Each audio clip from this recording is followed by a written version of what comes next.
Hello दोस्तों, स्वागत है स्टडी सेंटर चंदन में। आज की इस वीडियो में हम जानेंगे एनटीपीसी मैथ सेट 2 के बारे में। ठीक है, तो चलिए, पहला क्वेश्चन दिया है, दो क्रमागत सम संख्याओं का लसो 144 है, तो वह संख्या क्या होगी। ठीक है, इसको हम लोग बहुत ही कम समय में बनाएंगे। ठीक है, कम समय में बनाने का एक तरीका आप समझ लीजिए कि ये जो ऑप्शन दिया गया है, ऑप्शन मान के चलिए आपका 16 और ये 14 और 16 है, तो 14 और 16 के बीच में कौन सी संख्या होगी? 15 होगी। ठीक है, 14 और 16 के बीच में कौन सी संख्या होगी? तो 15 होगी। तो 15 का स्क्वायर जब हम करेंगे तो कितना आ जाएगा? 225। 2 से इसको क्या करेंगे? भागा दे देंगे, 11.5 हो जाएगा। ठीक है, यानी ये जो है इसके लसों के समीप नहीं आया। ठीक है, तो उसी प्रकार से हम लोग 16 और 18 ले लेते हैं, तो 16 और 18 के बीच में कौन सी संख्या हो जाएगी आपको? 17। जब 17 का हम लोग स्क्वायर करेंगे तो 289 हो जाएगा, और इसको हम लोग भागा देंगे तो आपका हो जाएगा 144.5, यानी इसके नज़दीक है। यानी 144.5 जो है इसके नज़दीक है, नज़दीक है। तो यही हमारा जो है ऑप्शन नंबर फर्स्ट, ये हमारा राइट आंसर हो जाएगा। ठीक है, अगला क्वेश्चन दिया है, एक त्रिभुज का एक कोण 55 डिग्री का है, यदि अन्य दो कोण 9:16 के अनुपात में है तो दोनों कोणों का पता लगाइए। मान के चलिए कि एक त्रिभुज दिया गया है और इसका एक कोण क्या बोला है? 55 डिग्री का है। बाकी अन्य दो कोणों को हमको पता करना है। ठीक है, अन्य दो कोणों को पता करना है, यानी एक कोण दिया है 55 डिग्री, तो हम लोग जानते हैं कि त्रिभुज के तीनों कोणों का योग कितना होता है? 180 डिग्री। और एक कोण दिया है 55 डिग्री, इसको हम लोग हटा लेंगे तो कितना हो जाएगा? 125 डिग्री। ठीक है, 125 डिग्री हो जाएगा। ये जो अनुपात में दिया है हम लोग इसको x के रूप में लिख देंगे, 9x प्लस 16x बराबर में ये जो हमारा 125 आया वो हम लोग यहाँ पे उतार लेंगे। अब इसको जोड़ लेंगे, 16 9 कितना हो जाएगा? 25x बराबर में 125।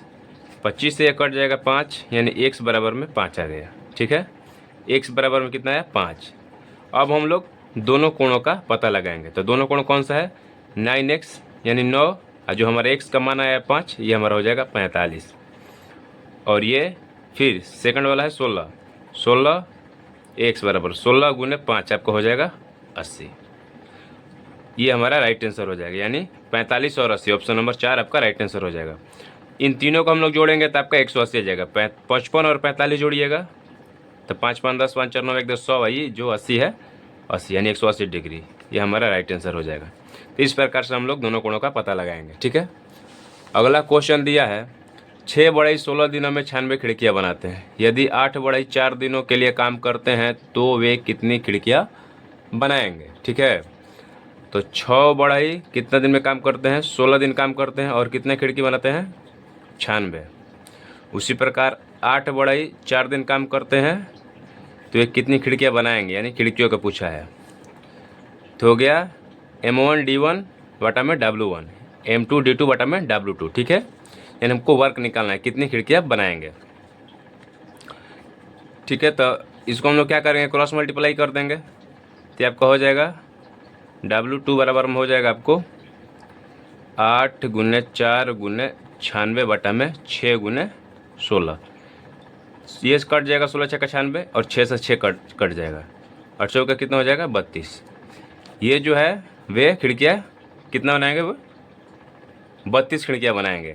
8 बढ़ई 4 दिनों के लिए काम करते हैं तो वे कितनी खिड़कियाँ बनाएंगे? आपको 32 खिड़कियाँ बनाएंगे। ऑप्शन नंबर 3 आपका राइट आंसर हो जाएगा। अगला क्वेश्चन है टाइम एंड वर्क से। क्वेश्चन बड़ा होने के चलते हम शॉर्ट में लिखे हैं इसको। X plus Y plus Z तीनों मिलकर 18 दिन काम करते हैं। अगर एक्स अकेले जो है 36 दिनों में करता है और वाई अकेले 60 दिनों में करता है तो जेड अकेले कितने दिनों में करेगा। सबसे पहले जो कह रहा है X plus Y plus Z कितना दिन कर रहा है? तीनों 18 दिन किया। एक्स कितना दिन किया? आपको 36 दिन किया। और वाई कितना दिन किया? आपको 60 दिन किया। इन सब का हम लोग जब एलसीएम निकालेंगे तो ये हमारा आ जाएगा 180। एलसीएम जब निकालेंगे तो हमारा क्या आ जाएगा? ये 180 आ जाएगा। ठीक है, 180। अब लोग क्या करेंगे? हम लोग इससे इसको भाग देंगे तो ये कितने बार में कटेगा? 10 बार में। 36 से कितने बार में कटेगा? 5 बार में। ये कितना बार में कटेगा आपको? 3 बार में। तो कह रहा है कि जेड अकेले कितने दिनों में काम करेगा? जेड अकेले, ठीक है। तो मान के चलिए आपको पहले 10 आया +5 प्लस सॉरी जेड का रहा ना अकेले, तो जेड इसको क्या करेंगे हम दोनों को, इसको जोड़ देंगे, इसको जोड़ देंगे। तो 10 में से हम लोग 8 को घटा देंगे, क्योंकि अकेले का बात कर रहे हैं जेड का। तो 10 में से 8 को घटा देंगे, कितना हो जाएगा? 2 हो जाएगा। और ये टोटल हमारा जो एलसीएम है तो उसमें हम लोग 2 से क्या करेंगे? भाग देंगे। जो हमारा घट क्या है उसमें हम लोग भाग दे देंगे। कितना हो जाएगा? 90। यानी कितना दिन में काम करेगा वो? 90 दिन में काम करेगा। ऑप्शन नंबर 3 आपका राइट आंसर हो जाएगा। अगला क्वेश्चन है सिंप्लीफाई का। सबसे पहले क्या करेंगे? 9 बटा हम लोग 13 उतार लेंगे। अब भागा दिए तो इसको हम लोग गुना में चेंज करेंगे। तो गुना में चेंज करें तो नीचे वाला ऊपर, ऊपर वाला नीचे हो जाएगा। 26 बटा में 18। उसी प्रकार हम लोग इसको भी करेंगे, आपको 52 बटा में 90 हो जाएगा। अब हम लोग कटा देंगे। 9 से 2 बार में कट जाएगा, 2 से आपको कट जाएगा आपको 13 दूनी 26, 2 से आप कट जाएगा आपको 26, ये 2 से आपको कट जाएगा 45। अब कटेगा नहीं तो आपका 26 बटा में 45 आपका राइट आंसर हो जाएगा। ऑप्शन नंबर सी आपका राइट आंसर। वीडियो अच्छे लगा तो लाइक कीजिएगा और हमारे चैनल को जरूर सब्सक्राइब कीजिएगा।